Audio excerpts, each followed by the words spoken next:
Dažādi cīņu stili, viena skatuve, daudz ko pierādīt. Sestdien, 20. septembrī, 18:00 VF vasarnīcā Rīgā norisināsies daudzpusīgs cīņu vakars Lucky Latvian Fight Club, kur boks, kickboks un MMA saplūdīs vienā dinamiskā šovā. Ringā kāps atpazīstami vārdi no Latvijas cīņu sporta skatuves, tostarp basketbola leģenda Kaspars Kambala, Juris Undovskis, Raitis Helmanis, Raimonds Zeps, kā arī cīnītāji ar atšķirīgām prasmēm un motivācijām, kuru tikšanās veidos daudzveidīgu un spraigu vakaru. Šovs, cīņas un ballīte, kārtīga dopamīna un izklaides deva garantēta. Dodies uz biļešu servisu LV un rezervē savu biļeti. Vietu skaits ierobežots.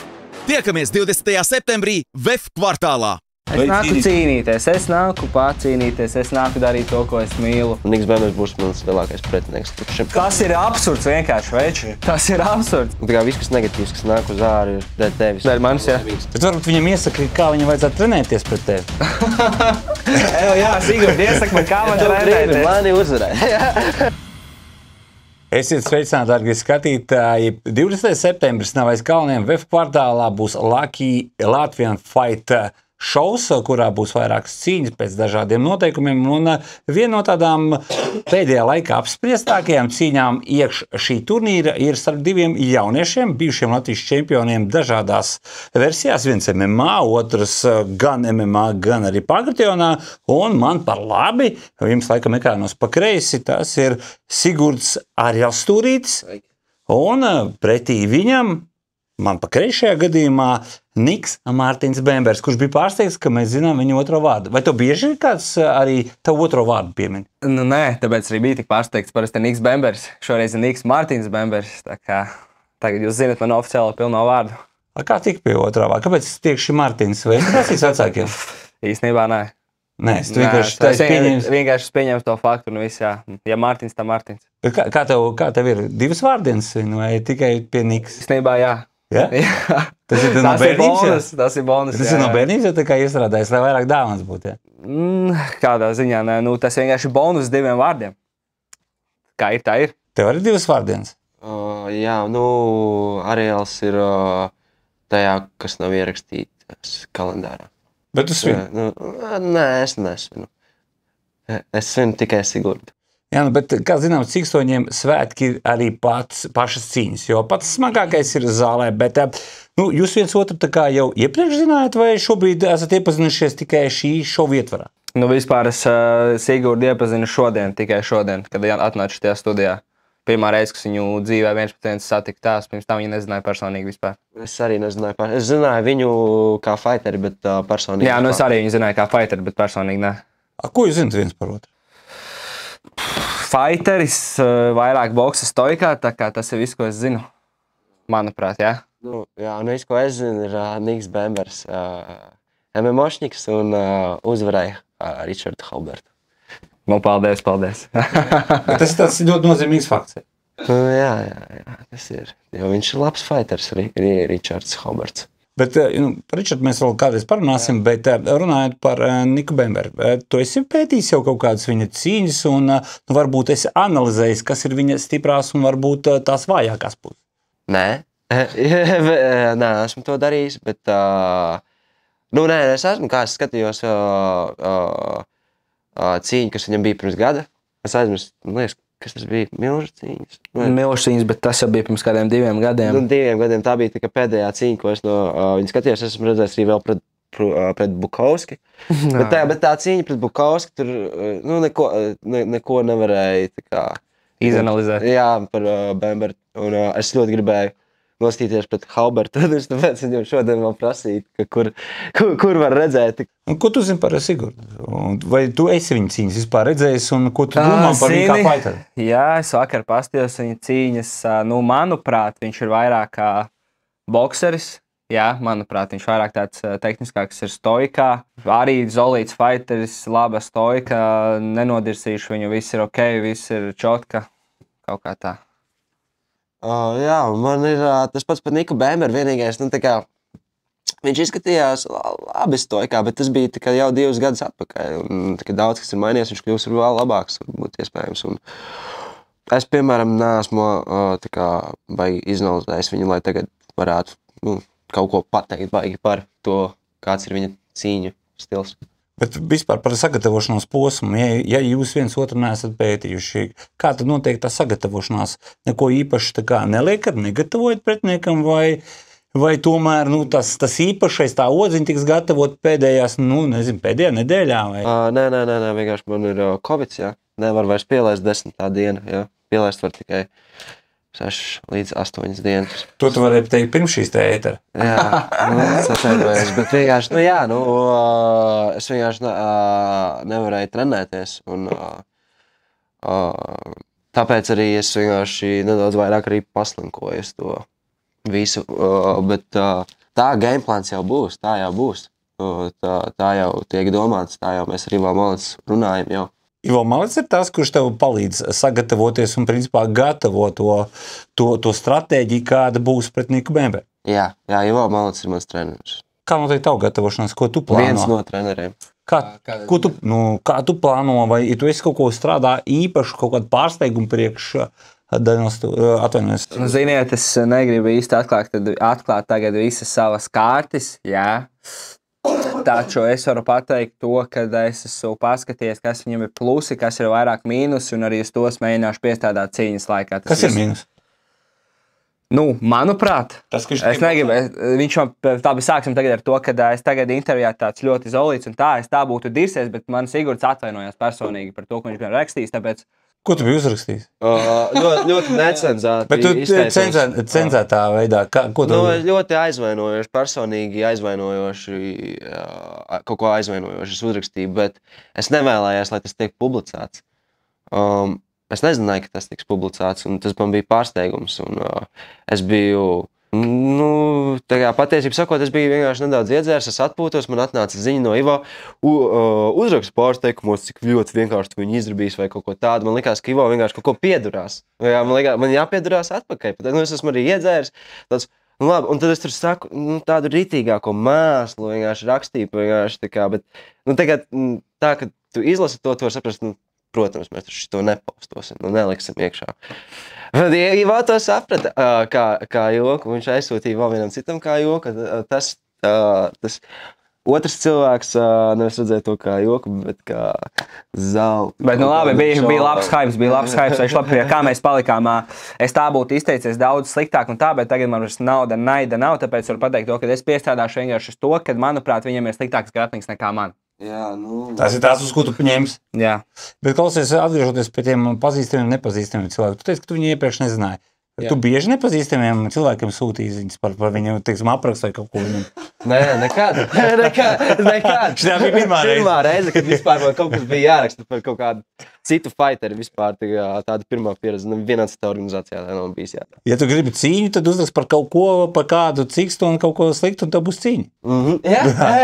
Ļoti vienkārši. Uzrakstīja zem viņa uzvaras posta publisku komentāru. Vai Niks Bendebers ir augumā ražanākais sportists, ar kā tu ringā esi reiz ticies, jo šobrīd, redzams, tās auguma tās proporcijas ir atšķirīgi.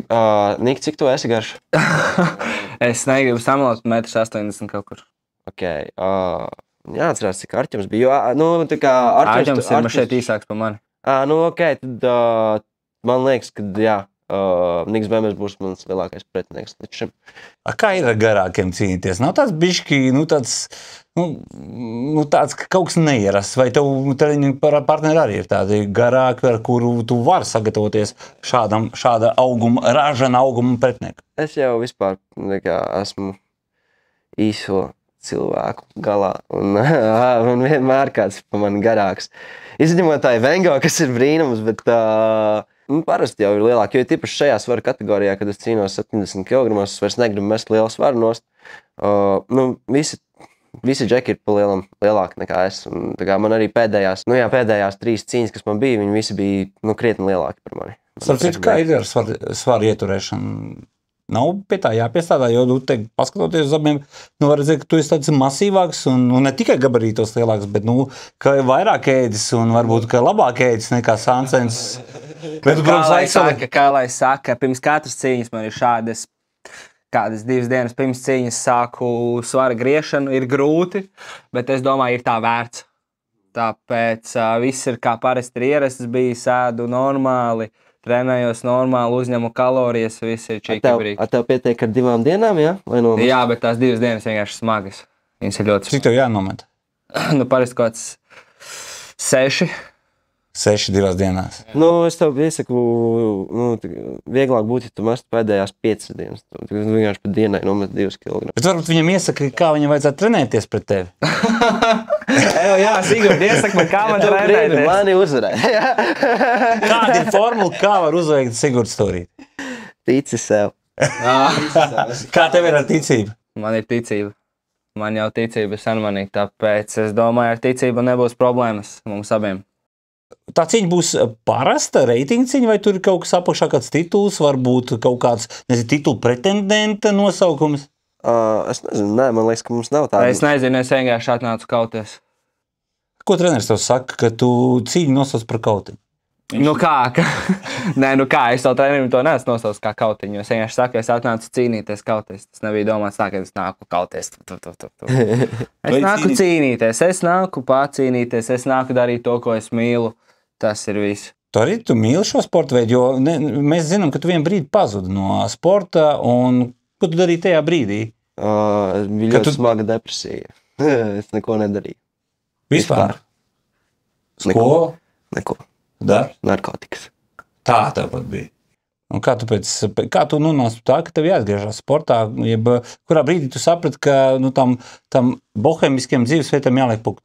Tad, kad es vienkārši biju bēdīgs, nenormāli, un tāds. Es domāju, ka par saviem agrākajiem laikiem, cik es biju stiprs, un bija tāds, labi, pamēģinu uztaisīt pumpīšus, un es varēju uztaisīt knapi 10, 15 vienkārši pumpīšus vai kaut kas tāds. Un tad es sapratu, wow, cik es tālu esmu aizgājis, kādu bedru es sev esmu izracis, visu savu ķermeni esmu iznīcinājis. Un tas bija tā kā kaut kāds wake-up calls. Es pamodos no tā un sapratu, es negribu būt vājš, es gribu būt stiprs. Un sāku iet atpakaļ uz treniņiem pie Manuela un viss atkarība sākās. Un gribējās cīnīties. Cik kārtīgam sportistam ir jāpumpējās? Cik kārtīgam sportistam jāpumpējās? Es nezinu, kad es pēdējo reizi uz taisīju skaitu, kad es čisti biju savā labākajā formā. Tie nebija čisti tādi pilnākie pumpiši, tādi eksplozīvākie bija 50. Es svēru pie Dieva, bet tie nebija pilnie, tie bija tādi eksplozīvāki, tādi pusītes, zini? Tie bija tie pilnus, es gan jau nezinu, gan jau 20, 30, es tā domāju, bet to es neesmu taisījis daudz, mums esot, ka eksplozīvos taisīja bija piģisārs. Un cik tu dari? Bez apstājas es arī varu uzmaukt piģisāru, bet tad es apstājos pie 50 un eju tālāk, un tad eju, cik vien augstu es varu uzkāpt. Un man patīk tā spēle, tā kā 1 push-ups, izelpo, 2 push-upi, izelpo, tad 3, tā ir tāda spēle. Ar ko tu spēlē to spēli? Es spēlēju, man brālēns viņu parādīja, iemācīja, viņš mūziķis Rikspēc. Jā, viņš bija tā kā... Kurš tam citu tev kaut kādu brīdi arī bija kā treneris? Nebija īsti kā treneris, bet viņš man stāvēja stūrī, jā. Man bija pašam savs fantāzija klubs, izdomātais Ariel MMA, kur man nāca cilvēki un trenējās pie manis. Bet, jā, man reāli nebija, kas man stāv stūrī, jo man nebija reāli treneri, es trenējos viens, es trenēju citus un es trenējos pats. Priekš pirmās, tā kā KS Pro cīņas, kas man bija pret Vengo.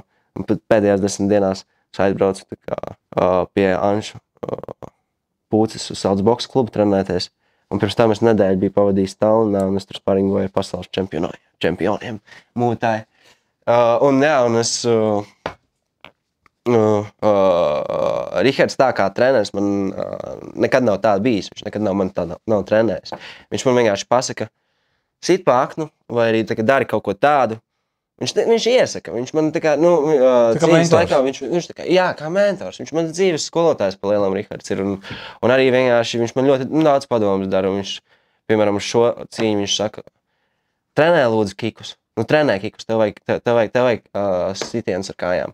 Es negribu. Man liekas, ka, es nezinu, negribas man staipīt to špagatu, bet viņš man saka, lai es to daru. Tu minēji, ka tu savu laiku trenējies, principā sāki sev atšā darboties. Kāpēc pārtrūka sadarbība ar šo vienu no titulētākiem Latvijas klubiem? Manuēlam ir zelta sirsniņa, un viņš ir ļoti labs cilvēks. Tomēr viņam ir savas pretenzijas un aizspriedumi par KSPRO organizāciju. Viņš nevienu no saviem cīkstoņiem, no savu klubu, kā nelaiž. Es biju prom no Sēvārču kluba pirms tam jau, tā kā, kas pieteicos uz pirmo KSPRO, un pēc tam, pēc pirmā KSPRO, bija atnācis Čizovs, Aleksandrs Čizovs.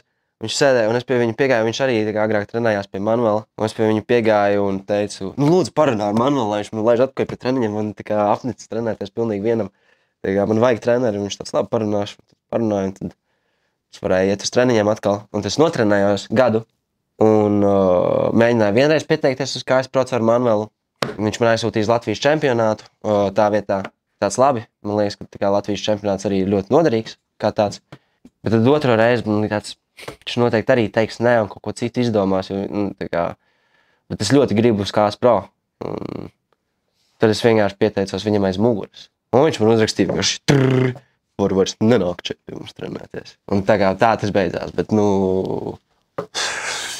tas noteikti nekad nebūtu iepazinies ar Ivo Malecu, kuram ir uz šo striking ziņā cīņas spēlē, viņam ir ultraprāts. Viņš pavērs man vaļā prātu ļoti daudz uz šo spēli. Es ļoti pateicīgs esmu par to. Niks saka, ka tev ir tā vājākā puse tieši graplings, vai nedomā par to, ka vajadzētu to tā kā pievilkt? Jā, mēs ar Ivo runājam. Viņam ir Rālāns Ričards, jiu-jitsu treneris. Iesim un domāsim un darīsim. Spriedīsim, kā uzvarēt Niku Bemberi un uzlabosim savus grappling prasmes. Es neteiktu, ka man ir tā kā sliktas, bet ierūsējuši. Diezgan ir. Man sen nav bijusi animācija. Ja arī tu 20. septembrī plāno apmeklēt VF kvartālu un būt viens no Lucky Latvian Fight Show apmeklētājiem, tad biļetes tu vari iegādāties luckylatvian.com mājaslapā. Tāpat tās notiks arī balsošana, kurā tu kā līdzjutējs vari balsot par savu favorītu un izlozes kārtībā tu un tavs favorīts cīkstons tiks pie 500 eiro liels naudas prēmijas. Tiekamies cīņas šovā. Bet runā, ka tev arī ir problēmas ar disciplīnu. Kā tu to raksturot? Kas to runā, kas tā saka? Runā Rīgā, ielās. Uz ielām ir tāds vārds, jā? Es nezinu, man liekas, ka Raitim Helmanam lielāks disciplīnas problēmas nekā man, bet vienkārši, viņam tikai musīši, un tas arī viņš. Tu tā kā noliec šīs baumas. Tu zini, man nav disciplīna problēma tādu. Man patīk ļoti trenēties. Es varu sākt likt publiskus storijas, ar to, cik daudz es trenēšos. Es to varu darīt. Varbūt arī darīšu, tāpēc, ka tagad es pirmo reizi dzirdu kaut ko tādu, ka man kāds kaut ko tādu pasaka. Jo tu jau arī pats minēji, ka tu teici, ka tev bija depresija. Tā arī tomēr ir disciplīnas kaut kāds trūkums, jo tad, kad tu esi režīmā, Ja tu esi bezdarībā, bet tad tu esi vienkārši darbs. Jā, un tad tu biji pazudis kaut kur, un tas bija iespējams, ka tur vajadzēja kaut kāds, stingrāk roka, kas tev, vai treneris, vai kas, vai kāds mentors, kas tev tā kā atgriež tajā disciplīnā, jo disciplīnas trūkums rada kaut kādas destruktīvas darbības vai destruktīvas lietas. Tāpēc arī iespējams, ka tādas runas arī kaut kur klīst, ka tu nevar vienā vietā tā kā noturēties, tad tu meklē otrā vietā laimu un tā tālāk. Un tas arī varbūt šīs te baumas arī tā nav mana vaina, ka man sviež ārā no katra kluba, kuras aizēja. Tad gribu teikt, ka tas nav tava vaina. Cilvēki vienkārši uzskata, ka kaut kādas mentālās veselības problēmas ļoti spēcīgas, vienkārši, ka es neesmu tur kas esmu pilnīgs nepieskaitāmais. Man tas diezgan dziļi aizvaino. Un arī tas, kāpēc vienkārši es vispār kaut kādas tādas joks par Niku Bemberu rakstu, ir tas, ka pašam laikam jāņem savas padomas, ir, kad viss, kas negatīvs, kas nāk uz āru, ir dēļ tevis, iekš tevis. Dēļ manis, jā. Laimīgs ar sevi. Dēļ manis? Jā, dēļ tevis. Viss, kas negatīvs, kas nāk ārā no manis, ir dēļ tevis. Bet klausoties, bet tev arī ir bijuši tādas, teiksim, mazos skandālus, tu iesaistīts ar disciplīnu. Nemaldos, bija 2023. gada Latvijas čempionāts MMA. Tur bija kaut kāds... Tas nebija manis. Tas nebija tevi. Tu nebija. Bet es varu pateikt par to visu situāciju. Labi, es neko neteikšu labāk, bet teiksim tā, ja būtu apgrieztas komandas un apgrieztas situācijas, pretiniekiem nekas nebūtu par to, teiksim tā. Tāpēc es neko vairs neteikšu, bet, lai jūs aizdomājaties, vienkārši kādam bija nepatiks pret Topringa komandu, Un tieši tāpēc arī notika viss tā, kā tas notika. Tāpēc, jā. Runājot par Top Ring komandu, tu esi ar šo klubu saistīts jau no pašiem pirmsākiem? Jā, es pirms tam nekur nebiju nekad citur gājis trenēties. Tas bija mans pirmais vispār cīņu sporta veids MMA. Es nebiju nekādā boksā gājis nekur. Es pirms tam vispār basītī gāju. Atnācu uz MMA un arī esmu tur bijis tagad visus savus 3 gadus. Neesmu nekur gājis prom. Varbūt esmu patrenējies tā kā plusā kaut kur citur. Jā, tur brasā un tā, bet tā, kad es gāju prom no kluba, nekad, un tas ir mans klubs, vienmēr būs mans klubs. Kāpēc MMA? No basketbola? Tāpēc, kad, zini, es tev pateikšu godīgi, kad arī es spēlēju basīti, es biju pirmkārt ļoti individuāls spēlētājs, otrkārt es uz laukumu gāju kaut. Kāpēc? Es biju agresīvs, jā, es vienmēr biju agresīvs no mazākās ūdas ar elkoņiem lidoju iekšā, tur neredzot ar elkoņiem sitos tur kaut ko. Es tā nebija tā izdomājies, bet pēc tam es aizgāju no basketbola, jo vienkārši apnika, nebija tas vairs, tās nebija tā sajūta. Un es meklēju jaunas sajūtas, un tad es sapratu MMA. Un es aizgāju, tas tiešām bija tas, kas radīja to. Bet kā tu tad Top Ring, jo tas klubs nav tā, ka viņš ir visur acu priekšā, tā zāle ir kaut kur tik sarežģīti atrodama, treneris labi zināms, bet tie pašā laikā sev īpaši nepopularizē, tas ir Roberts Skuiņš, un principā, zināja tikai retais par šādu. Jā, karoči bija tā. Labi, nekas tāds. Es vienkārši gāju skolā, man bija draugs Gustavs Meija, vēl joprojām ir draugs, mēs arī kopā trenējamies. Viņš piedalās pagājušajā KS Pro pret šito Arķomu. Un mēs gājām, un viņš jau bija gājis kaut kādu mēnesi MMA. Es biju pats gājis uz džimu, sporta zālē, tur ir mais, es laiku viņu daudzīs, es teicu Gustavam, es gribu iet uz MMA. Viņš teica, davai, rekur, tikko klubs atnācās, tikko bija atvērās Top Rings, tikko atvērās kaut kāds mēnesis. Roberts Skuiņš tikko izdomāja būt treneris. Jā. Un viņš saka, davai, nāc šurpu. Es tāds, davai, ja viņš saka, jauns treneris, nevis jauns treneris, bet jauns klubs, tur neviens baigi nav, uzmanība ir uz mums. Es tāds, davai, aizeju. Un viss riktīgi forši, Robčiks ļoti foršs treneris, respekt. Zāle bija tukša, man tika pievērst ļoti daudz uzmanību, un tā arī viss sākās. Vai tev arī nācies saskaties Roberts Skuiņš tieši ar viņu kā treneri? Jā, kā Ultimate Fighterī tajā KS Pro realitātes šovā, kurā es biju. Jā, mēs braucām uz Top Ringu trenēties un jā, mēs sparingojām. Bet, tā kā... Principā, tu vari teikt, ka tu jau zini tās metodes, ar kuras izmanto Roberts treniņos un, principā, varētu kaut kādā ziņā zināt, ko gatavo tev Niks Bemers? Nē, es neteiktu tā, bet mums bija sparingi, bet, tā kā kaut ko man Roberts Skuiņš iemācīja, jā, kaut ko kā pareizi paņemt muguru, kā apsēsties tā, lai nevar man pārmest pāri. Fuck! Jā. Nē, tas tā kā joks. Nē, es nepārdzīvoju. Kā notika, tā notika. Nekas, ne jau Roberts tagad viņu trenē. Viens treniņš, tak nekas man pilnībā. Roberts Skuiņš, es esmu saticis viņš kartonu kā tiesnesis. Ringa tiesnesis. Bet, klausies, tu esi diezgan tāds cilvēks, kurš nebaidās riskēt, nebaidās darīt lietas, kuras varbūt ikdienā daudz nedarīt. Varbūt tu varētu būt pirmais, kurš pretiniekiem piezvanīt un paprasīt padomu, kā pret viņu audzēkni cīnīties. Nē, es domāju, ka tev varētu būt tāda neordināra pieeja. Man liekas, ka Roberts Skuiņš izmantot izdevību man kaut ko samalot.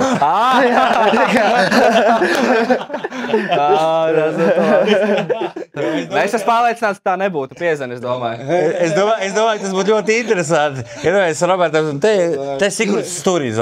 Kas? Es gribu zināt, ko man darīt, kas man jādara, lai uzveiktu tavu audzēkni. Tas būtu ļoti interesanti dzirdēt šo sarunu. Bet skaidrs, ka Robertam ar humors izjūta arī viss ir kārtībā. Gan jau, ka viņš jau šajā situācijā neapjukt. Bet es nezinu, kā ar humoru, tad, kad paskatās koeficients. Un šeit koeficientiem skatoties, Sigurds Sturīs ir favorīts. Tu esi pārsteigts?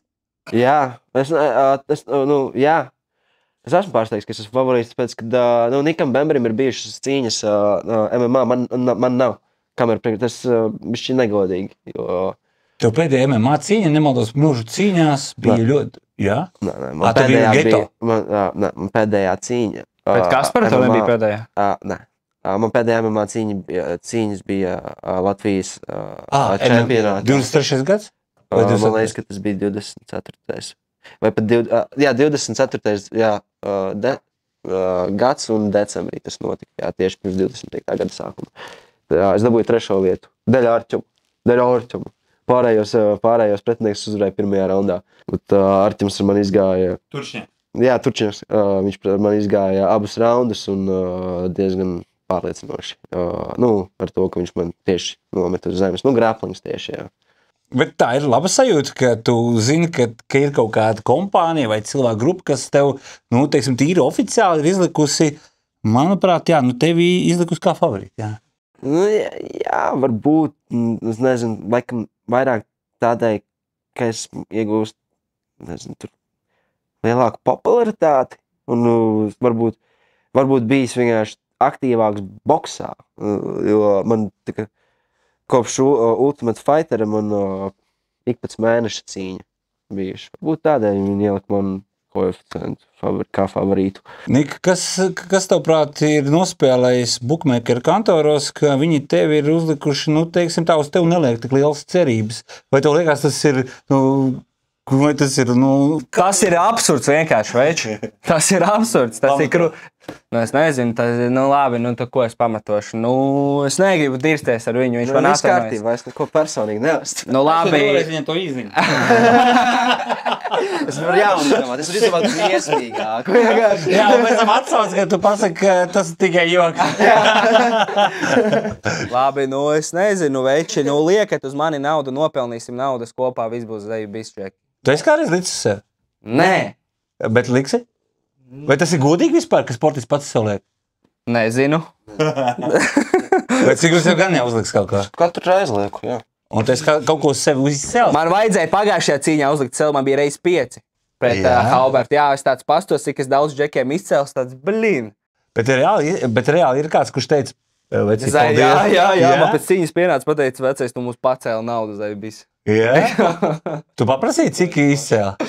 Jā. Paprasīji? Jā, tur bija sanāk, viņi uzlika 200 un reiz 5. 800. Jā. Tas ir zai bis. Tas ir iespaidīgi. 5 reizes lielāka summa nekā tu esi ieguldījis. Kaut vai Solteks būtu normāli, zini? Prosta pa nakts laikā, dažu stundu laikā. Bet apzinoties, ka tu to naudu varēji arī zaudēt. Jā. Tas ir gambles, veči. Bet kas ir patīkamākais šajā? Tas, ka kāds uzvarēja naudu pateicoties tev, vai tas, ka kāds ticēja tādiem spēkiem? Tas, ka, protams, kāds ticēja. Tas ir foršāk, es domāju. Man īstenībā tā, man tak ir vienalga, kurš ko uzvarēja, vienkārši tev pasaka, Zaibis, viņš uzvarēja, ne jau tagad tāds tā, man jāuzvar tam nauda. Tā pohu ir, tas koeficients nav, man vienkārši šeit tur cīnīties, jo es mīlu to darīt. Ja neviens to netic, ka es varu izdarīt, es vienkārši to eju darīt, jo es to mīlu darīt. Bet šobrīd, esot kā underdogam, tas ir tā kā papildus motivators? Vai tomēr tu liekas, ka kaut kas nav godīgi? Zini, man ja godīgi vispār vienalga par tiem cipariem, es teikšu godīgi. Ne motivators, ne dismotivators. Es vienkārši daru to, kas man jādara, es eju darīt to, kas man jādara, un es eju darīt to, ko es mīlu vēlreiz. Tā kā tā. Sigurd, tu tā kā neordināra personība, tev arī neordinārs jautājums, vai kādreiz savās cīņās, kur ir bijuši likumes, vai tu esi licis uz pretinieku? vai respektīvi, Niks teica, liekat visu naudu, visi vinnēsiet, ja liks uz viņu. Vai tu esi gatavs arī, kas saka, vinnēt naudu? Es varētu ielikt, es varētu ielikt visu savu paychecku uz Niku Bemberi, jā. Un tad vienkārši zaudēt cīņu speciāli, jā. Vienkārši atļaut viņiem uzvarēt. Man tāds, reāli tā nauda noderētu, tā padomā, jā. Bet, nē. Es parādīšu godīgu cīņu. Mēs parādīsim godīgu cīņu. Jā, mēs godīgu cīņu parādīsim, un arī tas nemaz nav godīgi pret Niku Bemberi, ja es vienkārši izietu ārā, neiet uz pilnā devi. Jā. Bet cik tas ir loģiski sportistam vispār domāt par to, ka tu izēji ārā, ka tu varētu zaudēt, jo šobrīd tu arī tā teizi, man pat likās aizdomāties, ka tu pat varētu, ka tu esi kādreiz pat aizdomājies, ka, varētu zaudēt, jo cik stundiem, ko nozīmē zaudējums? Tā ir traģēdija, pareizi? Tā ir traģēdija, tas ir vienkārši... Sāpes, pārdzīvojumi. Man vienmēr liekas, ka neviens draugs vairs negrib ar mani draudzēties, nevienam meitenei es nepatīk, tā kā visi mājās var nenākt. Man pat ir vienalga par to, man ir vienkārši tā, ka es zaudēju. Es vienkārši atnāku tumšā istabā un sēžu un es domāju, es zaudēju. Es nezinu, man tas ir kaut kas vairāk par to, ka es kādam izpatīk vai ne, man vienkārši tāds, zinu, iekšā sev pievilkt, es zaudēju. Un šī ir diezgan arī spēcīga ego spēle. Jā, tas tev ego vienkārši sadragā, tas ir arī tas sāpīgākais. Vai nu paceļ nenormāli, ja tu uzvari, liek justies ļoti labi, vai arī... Kā var remdēt šo te zaudējumu rūgtumu? Ar treniņiem, ar vēl vairāk cīņām, tu pierādi sev. Nu kā, ja tu zaudēji, ja tu padosies, tad viss tu esi mīkstais uz dzīvi. Man vienmēr ir interesējis, ko tādos gadījumos sportists neizcīn šo uzvaru, ko viņi saka, ko treneris tev saka tajos brīžos, ka tev neizdodas parādīt to rezultātu, kuru tu varbūt cerēji. Kā treneris izanalizē kļūdas? Bet ko viņš pirmais saka, ka viņš pienāk? Viņš saka, vecais nepārdzīvo, vai labā cīņa, vai kaut kā tam līdz. Nu, pirmais jau ir kaut kas, kas tev, teiksim, novērš tās domas no tā, kas tikko ir noticis. Es pēdējo reizi zaudēju, kad tas bija pēc Bukovska. Man šeit, es neatceros pat pirmais, ko viņš man teica. Es neatceros baigi. Pēc cīņas? Jā, es neatceros, ko man teica. Es atceros to, kad man atļāva attiekt no tā kaut dienu, divas. Tā kā klusmā, tad man piezvanīja, pajautāja, kā jūties. Un tā kaut kā pēc tam atpakaļ pēc treniņiem izanalizēja kļūdas treneru un teica, ko es varēju labāk, kas man jādara, uz ko jātīstās un tā tālāk. Kā tev ir bijis? Tev ir kāds, kas tev uzklausa pēc cīņas un kurš tev uzmundrina un kādi ir vārdi, kas tev visvairāk motivē tajos cīņās, kurās tu varbūt neizcīni to rezultātu, kā tu gribēji? Es esmu cūka, tad, kad es zaudēju. Es palieku tik ļoti emocionāli nestabils, ka kāds Ivo grib man pienākt klāt kaut ko pateikt, kas cīņas, es viņu pasaku, vienkārši, ej, 3 mājas tālāk, tur vienkārši tu stūvēs, vienkārši nekāds treneris, tu tikai vienkārši kaut ko pasaku un aizēju, ieslēdzos iekšā, vienkārši, tādos situācijās es tev nelaižu cilvēkus klāt baigi, un ir tāds, ka jābūt ar sevi. Es vainoju, tagad tas viss iet uz āru pret jums, bet, dziļi iekšā es vienkārši uzreiz saprotu, ka tā ir mana vaina, paša mana vaina, kas zaudēju, vajag vienkārši laiku vienatnē. Pirms mēs stājamies acis pret aci, teiksim tā, jūs nostāsiesiet maksimāli tuvu, līdzīgi kā būs cīņām. Varbūt vari pastāstīt pretiniekam, kā tad cīņa beigsies, kā tu redzi to cīņu un kāds būs finišs, jeb kāds būs rezultāts? Tu zini, kā būs, tā būs. Man ir visvairāk bail par to, ka Bembers būs uz pusi stiprāks par mani. Kad būs tāds, kad mēs lauzīsimies, man būs tāds pļāviens, es neesmu pietiekami stiprs, lai viņi nogāst no kājām vai kaut kas tam līdzīgs.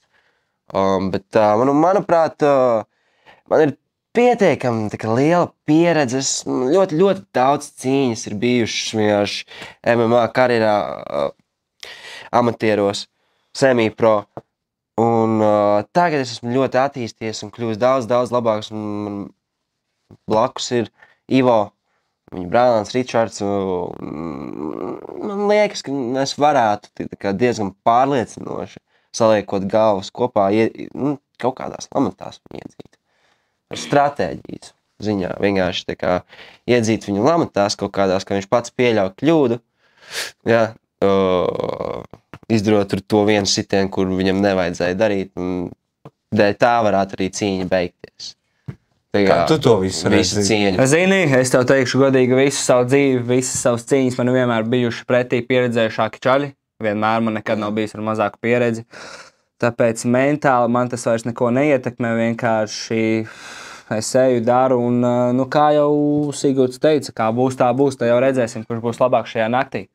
Bet es varu pateikt to, ka es diezgan mentāli pārliecināts par sevi, fiziski arī es pārliecināts par sevi. Un tā jau vienkārši redzēsim tajā naktī, kurš būs labāks vīrietis. Labāks fighters. Labāks vīrs tajā naktī. Jā. Labāks fighters, jā. To mēs noteikti redzēsim 20. septembris VF kvartāls, bet laiks nostāties acis pret aci.